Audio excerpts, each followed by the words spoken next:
বানিয়ে দেখাবো 5 ফোড়ন দিয়ে পটল আলুর একটি দুর্দান্ত স্বাদের রেসিপি। কিছুটা পরিমাণ পটল আর আলু এখানে ডুমো ডুমো করে কেটে নিয়েছি আমার প্রয়োজন অনুযায়ী। অপরদিকে একটি মশলা তৈরি করে নেব। তার জন্য জিরে গুঁড়ো, হলুদ গুঁড়ো, লঙ্কা গুঁড়ো এবং কাশ্মীরি লঙ্কার গুঁড়ো এবং লাল লঙ্কার গুঁড়ো একসাথে গুলে খুব ভালোভাবে মিশিয়ে নিলাম। এখন অপরদিকে গ্যাস ওভেনের উপরে একটি কড়া বসিয়ে 1 টেবিল চামচ পরিমাণ 5 ফোড়ন, 1 টিস্পুন পরিমাণ এখানে দিয়ে দিলাম গোটা জিরে একসাথে শুকনো খোলায় ভেজে নিয়ে এটিকে গুঁড়ো করে নেব একটু দানা ভাব রেখে।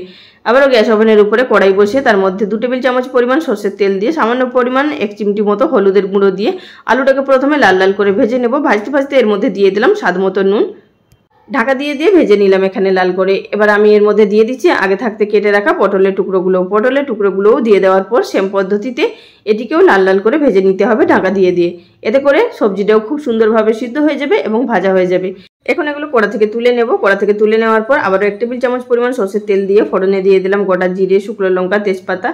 কিছুক্ষণ নাড়াচাড়া করে নেওয়ার পর এবার এর মধ্যে দিয়ে আগে থাকতে গুলে রাখা মশলা, সেটি দিয়ে কিছুক্ষণ নাড়াচাড়া করে নেওয়ার পর তারপর একটি বড় সাইজের টমেটো, 1/2 ইঞ্চি মতো আদা, 2টো কাঁচা লঙ্কা একসাথে পেস্ট করে নিয়েছিলাম সেটিও দিয়ে দিলাম। সেটিও কিছুক্ষণ নাড়াচাড়া করে ভেজে নেওয়ার পর দিয়ে দিলাম 2 টেবিল চামচ পরিমাণ টক দই, সেটিকেও ফেটিয়ে খুব ভালোভাবে মিশিয়ে নিয়েছি।